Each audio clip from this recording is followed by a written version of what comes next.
mashasha y'intara n'amakomine by'igihugu no kuvuga ko ariko abera mu ntara zitanu arizo Bujumbura, Gitega, Butanyerera, Buhumuza na Burunga hamwe rero n'amakomine 42. Abarundi barenga miliyoni 6 rero nibo bahamagariwe gutora, abitoje bakaba bari mu migambwe inani n'abigenga. Aheshi rero isaha 12 z'igitondo ibiro vy'amatora vyari vyamaze kugururwa, amatora atanguye. Ibiro vy'amatora mu gihugu cose ni 14,103 ku biro vy'itora bimwe hagatorera n'imiburiburi abantu 500. Abatashoboye gutora amakarata y'itora nkuko mu mugwiseni ujejwe gutegura amatora bagiye barabishikiriza, barahawe uburenganzira bwo gutora berekanya agapapuro bahawe igihe biyandikisha ko bita récépissé. Uwo bishitse nawe ntisange ku rutonde.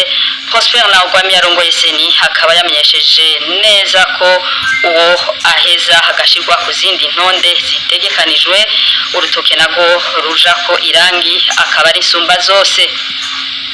Nuko rero twabibabwiye isaha 12 z'igitondo ahatari hake abarundi bari batanguye gutora, hakaba hagiye haribonekeza utubazo tumwe twovuga nko mu ntara ya Bujumbura muri komine Mukaza neza na neza ku biro vy'itora byo ku Mutanga Sud habonetse ibitigiri byinshi by'abanyeshuri bo muri kaminuza biyandikishije iyo bavuka, ariko ubu bakaba baheruka gutangura ivyigwa muri kaminuza bakaba batemerewe gutora. Aha umuvugizi w'umugwise ni François Bizimana akaba yavuye atanga umuco aho yamenyesheje ko bafise uburenganzira bwo gutora aho bageze, ariko akavuga ko bidakunda ko bose botorera ku biro vy'itora bimwe, narijya hari gitigiri ntarengwa abaserukira seni ku biro vy'itora bahawe naco nkuko urongoye seni yabivuze, akaba ari c'abantu 25 baba batiyandikishije muri ico kibanza. François Bizimana yabasavye ko boja gutorera ku bindi biro vy'amatora kuko bihari. Ikindi kibazo cibonekeje nuko abakozi ba seni bari ku biro vy'amatora bitandukanye biboneka neza ko batari ko barumviriza amaradiyo kugira bibafashe kumva neza intumbero ziriko ziratangwa. Muco utangwa n'umuvugizi wa seni François Bizimana nuko inkuru yose iza itanga intumbero abo birababaza ingene bazironka na cane ko zica zihabwa abasepi, no kuvuga abarongoye ibiro vy'intara bijejwe amatora nabo bakaba bafise urutonde rw'ingene izo nkuru zitangwa kugeza no ku bakozi bari ku biro vy'amatora. Hari ikibazo cerekeye inderetsi zankiwe kwinjira mu bice bimwe.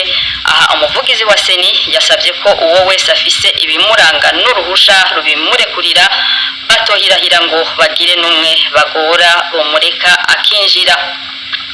Umukuru w'igihugu cacu Evariste Ndayishimiye rero igikorwa co gutora yakiranguriye ku mutumba Musama asanzwe avuka ko muri komine Giheta intara ya Gitega. Perezida Evariste Ndayishimiye yashikiye ku murongo nk'abandi barundi bose, ashikiriwe habona kwinjira gutora. Ahejeje kurangura ico gikorwa yashikirije ubutumwa abarundi ahashima ko amatora ariko agenda neza kandi abarundi babinezererewe. Avuga ko umuntu wese adakunda amatora adakunda igihugu.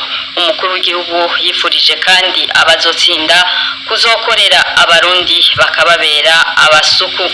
Kw'ishure shingiro rya Ndagano ni muri zone Nyambuye komine Ntahangwa hiyandikishije abarenga 3,000. Aho nyene kuri iryo shure riri muri zone Nyambuye niho umukuru w'inama nkenguzamateka Emmanuel Sinzohagera yatoreye, akaba yashimye ko biboneka ko abarundi batahuye demokrasi, akagira ko asaba abitoza kuzoshira aho intahe ishize. Umutekano rero muri rusange ngo bifashe neza ku butaka bw'u Burundi kuri uyu munsi w'amatora nkuko bimenyeshwa n'umuvugizi w'ubushikiranganje bw'intwaro yo hagati mu gihugu, iterambere rusangi n'umutekano Pierre Nkurikiye akavuga ko abajejwe umutekano bakwiye ko gushika ubu ata umutekano urahungabana. Naha turangirije ino ncamake idonido ry'amakuru arambuye kugurunani kwa maradiyo isa 6:50.